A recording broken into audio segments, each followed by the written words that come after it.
Essas privatizações começam com o capitão das privatizações chamado Salim Matar. Todo mundo acha que ele é bilionário porque ele tem a locadora de automóveis e assim é o principal produto de enriquecimento do senhor Salim Matar, que na verdade não é. Porque essa locadora consegue comprar os automóveis com todos os descontos de impostos que tem, compra ele com quase 40% abaixo do preço, roda as locações e depois, já com o período de transição feito, consegue ter aí sim o seu principal produto, que é a venda de automóveis, já com o preço devolvido. Significa que ele compra a um preço, 2, 3 anos depois, ele consegue vender esse automóvel pelo mesmo preço que comprou. E fica no meio todo o faturamento da locação.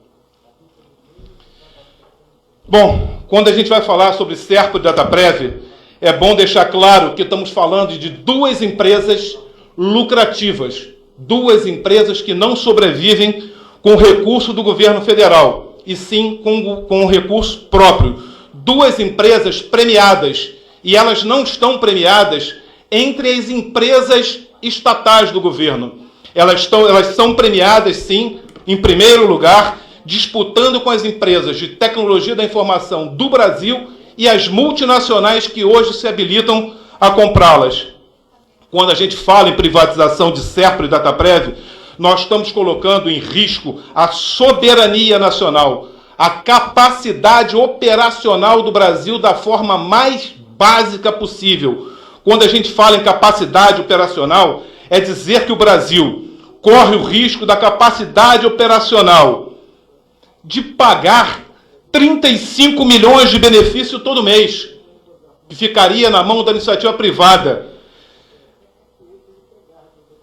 Importação e exportação, a nossa carteira nacional de habilitação, o renovando dos nossos cargos, a arrecadação de impostos, pagar a Previdência, que apesar da cruel reforma da Previdência, esse país continua com Previdência e terá que ser paga mês a mês.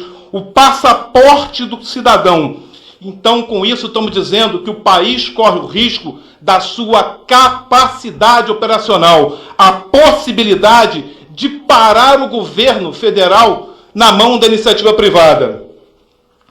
Hoje, a gente pode afirmar com segurança que o governo não consegue deslocar, desconectar Serpro e Dataprev do seu dia a dia operacional. Hoje não existe operacionalidade instalada fora de Serpro e Dataprev.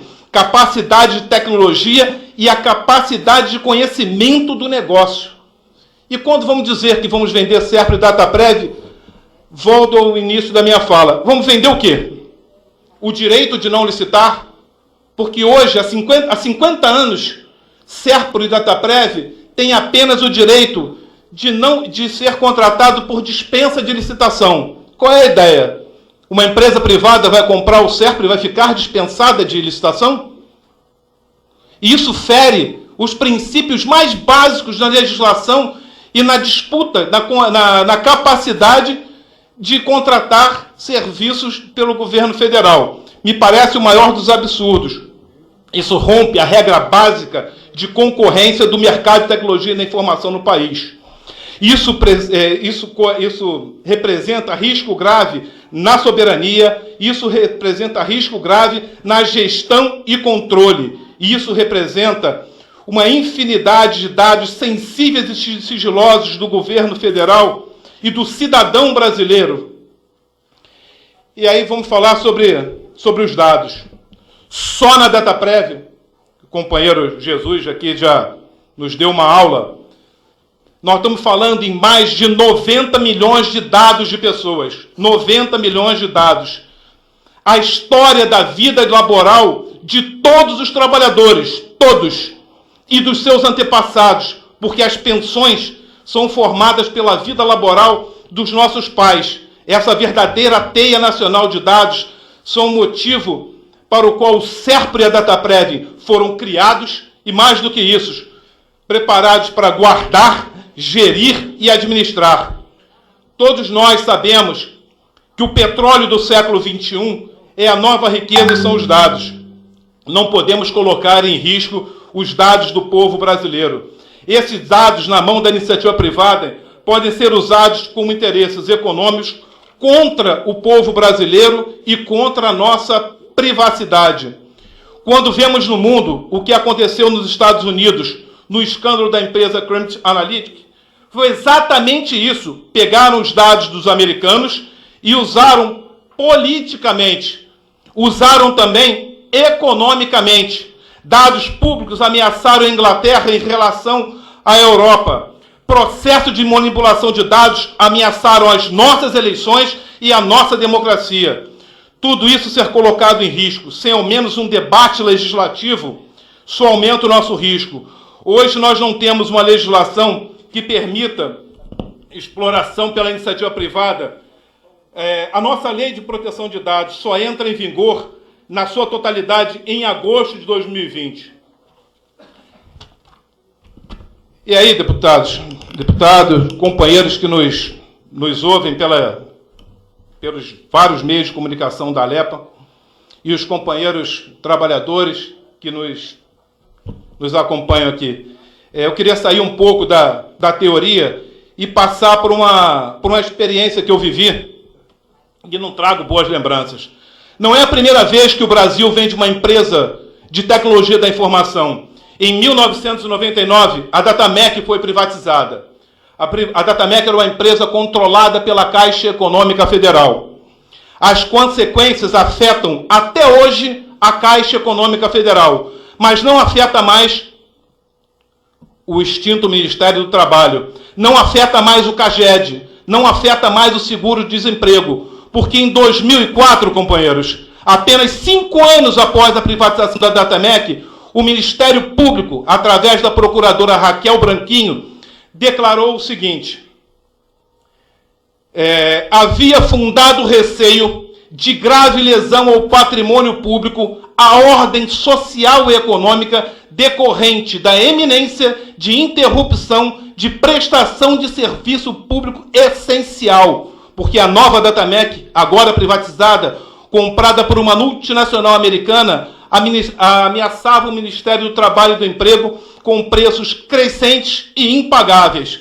Qual foi a solução?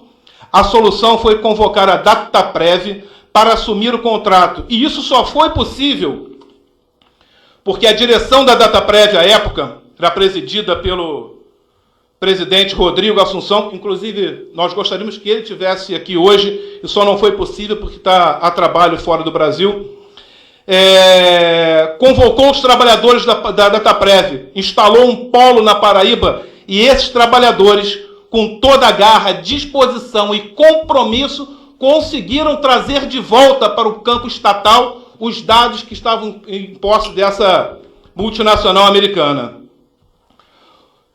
Outro ponto que nos preocupa muito é a preparação e o desmonte dessas empresas. E eu vou citar um outro exemplo aqui, e vou de novo citar o companheiro Jesus, que falou do ano de 1994. Em 1994, companheiros, batizada como Concorrência 001 de 1994, começava o desmonte da Datamec. A Caixa Econômica Federal lançava o edital. Só mais um tempinho só para concluir? Iniciava a caminhada, colocava à venda as loterias esportivas da Caixa Econômica Federal. A empresa vencedora foi a canadense Getec, que já era investigada desde 1992 nos Estados Unidos por fraude às loterias da Califórnia. Essa foi a empresa que levou as loterias esportivas do Brasil. A Fenadados e a FENAI, o companheiro João Estrela da Fenadados e o companheiro Carlos Borges pela FENAI, fizeram uma luta incessante, mas não fomos capazes de impedir. Só no dia 20 de 10 de 2005, 11 anos depois, a Caixa Econômica Federal conseguiu trazer de volta, internalizar, graças a uma batalhadora, a vice-presidenta da Caixa Econômica Federal, companheira Clarice Copete, conseguiu trazer de volta. E aí a parte mais dura, isso sem falar que a Datamec tinha 1.900 trabalhadores e foi reduzida a 50 trabalhadores. Infelizmente, eu sei bem o que é cruzar com chefe de família, homens e mulheres que dedicaram a vida inteira a essa empresa, aos prantos nos corredores, desnorteados, sem saber o que seria no dia seguinte. Muitos deles com idade avançada. E quando eu falo idade avançada, deputado, eu estou falando de 40 e 50 anos, tá? Porque o mercado de trabalho não é, infelizmente, como a nova Previdência acha que nós podemos trabalhar até 65 anos, os homens, e 62 as mulheres. Ele já é cruel conosco a partir dos 40. E o próprio governo federal entende isso, porque no novo projeto de inclusão ao trabalho, que é o verde e amarelo, ele exclui os trabalhadores a partir de 55 anos. Então, só aumenta o nosso desespero.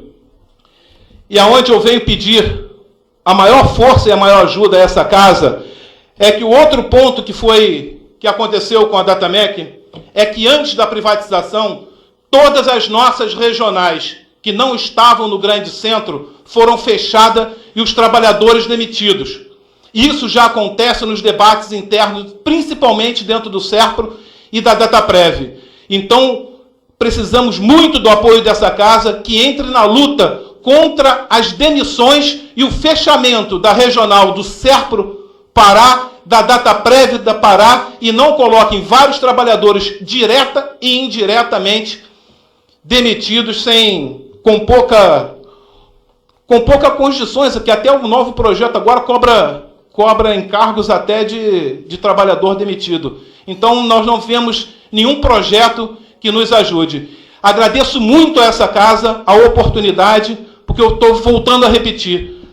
Nós, da tecnologia da informação, quando chega no parlamento, e é óbvio, os parlamentares no município, no estado, federal, os senadores, não são obrigados a saber de tudo.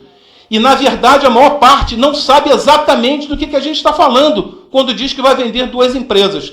Ela passa por uma parte secundária, mas, na verdade, nós estamos entregando todo o trabalho que a empresa americana fez para roubar os dados, nós estamos entregando de bom grado. Para quem quiser nos espionar, nos administrar, tudo. Nós discutimos o COAF, se vai para um lado ou se vai para o outro. O cruzamento das informações do COAF estão na mão da super receita de SERPRO e Dataprev. Então, a iniciativa privada terá a informação toda do povo brasileiro antes que o COAF possa emitir um parecer.